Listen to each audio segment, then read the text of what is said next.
Well, welcome to Antarctica. We made it across the Drake Passage and we've arrived here on Half Moon Island. Beautiful spot in the Shetland Islands and an island full of chinstrap penguins. We've got chinstraps that are molting. Those are the mottled looking ones, black and white.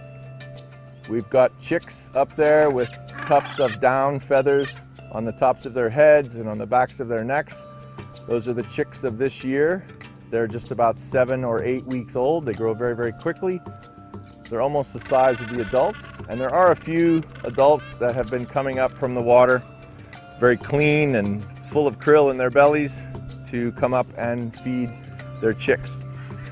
So this is one of the sites where I've been doing research for a long, long time.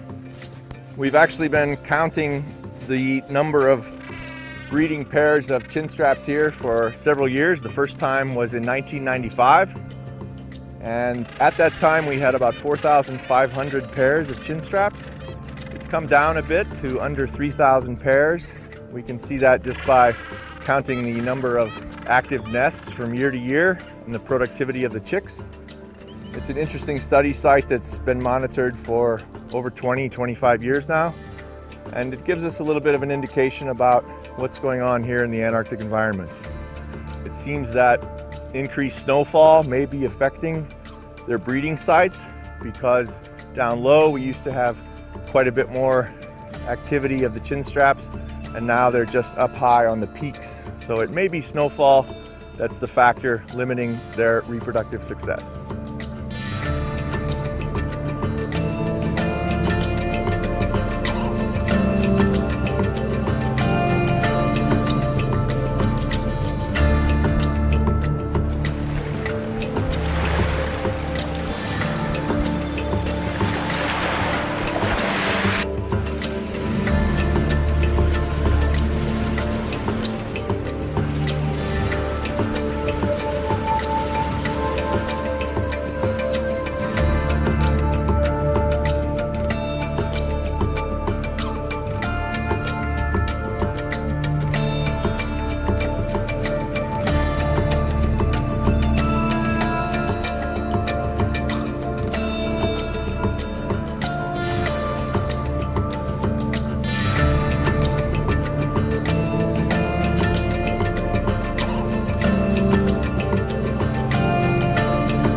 Come along, please. First row seats available. If you want some information about the area, just to read the landscape a little better, we are in this bay called Anvord Bay. Nico Harbor. Nico is a name given because there was a whaling ship called Nico stationed here in the very early days of Antarctic exploration. The place we're standing on and the place you just walked is one of the few ice-free areas of Antarctica. The whole of Antarctica has only 0.3% of its terra firma exposed. In the peninsula where we are now, that goes 10 times higher, so 3% of the whole peninsula is free of ice, which is still pretty little. And having exposed ground is fundamental for the wildlife. Penguins need to breed, seals have to come out, and then of course we can follow. So all these cliffs of ice are calving, as you see, numerous icebergs all around. And they're calving. Some of them are more active than others. We already saw some calving today. In this area here, you can see all the brush ice floating around. So do enjoy the scenery. It's a wonderful day.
we are in Charcot Bay in Antarctica on the peninsula. All the birds have come in to see us. They just gathered around us because we're quiet, leave no trace, and they're curious and they come up to see what we're doing. This is what makes kayaking in Antarctica real special. Although the conditions are windy and it's snowing, we've managed to tuck ourselves in kind of out of the wind, and we've been making some fantastic kayak journeys in under the cliffs, in around these icebergs here, and everyone, even people who haven't been kayaking before, have managed to have a fantastic journey.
So I'm Captain Bjarne Larsen. I'm captain on the Seaborne Quest. We are presently on our 20th cruise down to Antarctica, the 5th season, and this is the second time that we are crossing the southern polar circle, the Antarctic polar circle, which we achieved this morning around 6:30 in the morning, and we managed to beat our own personal record by being most south for any seaborne ship. We have 30 years anniversary this year, and this is only the second time we are crossing the polar circle, and the first time we're this far south. We actually changed our plan yesterday just to get south and get the most out of it, and to make sure that we all could go home, especially our guests, with a certificate saying that they have been crossing the polar circle down south. To be captain down here is one thing, but you could not do it without a crew who is always willing to go beyond what is expected, and that's the kind of crew I have on board right now. they're always willing to go the extra mile, and I like to thank all of my crew and the expedition team. It's the best crew I could have down here, so simple is that.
Welcome to our office.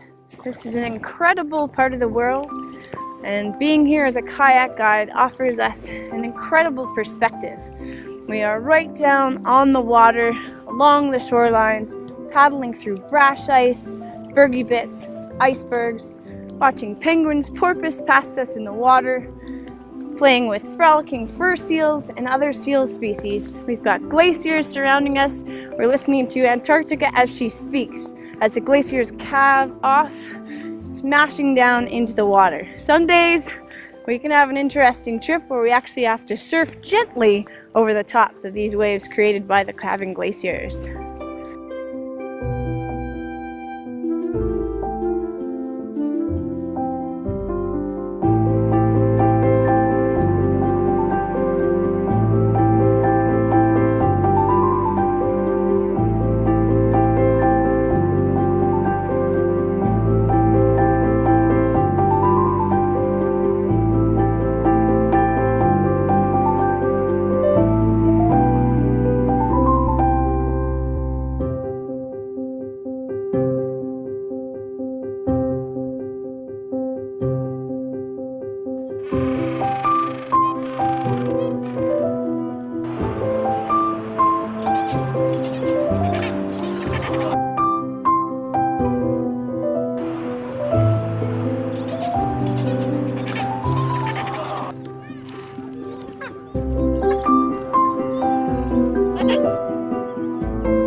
So fur seals were hunted to near extinction in the early 1800s, mainly around South Georgia, but also here in the South Shetlands. And a few groups gave rise to what's here today. And 95% of the 4 million seals that are out there now breed in South Georgia.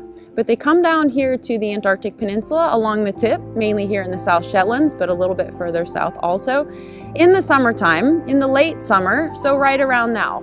They've only arrived in the last few weeks. They are down here to molt and to take advantage of the rich food source that's down here, all of the krill. Not all 4 million come down here, just a handful, and they'll be here for a few months and then they head back north.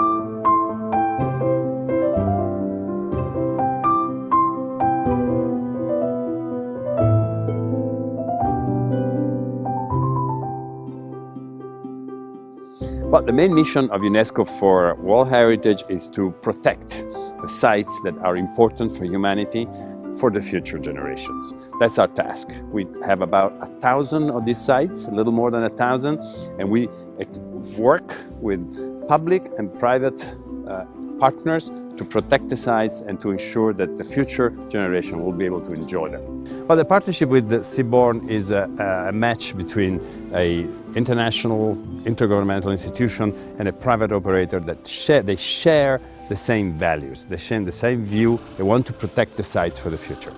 Tourism can be a very important factor in protecting World Heritage sites because it can bring not only resources that are important for the management of those sites, but also awareness. It's very important that the people of the world are aware that these sites are very fragile.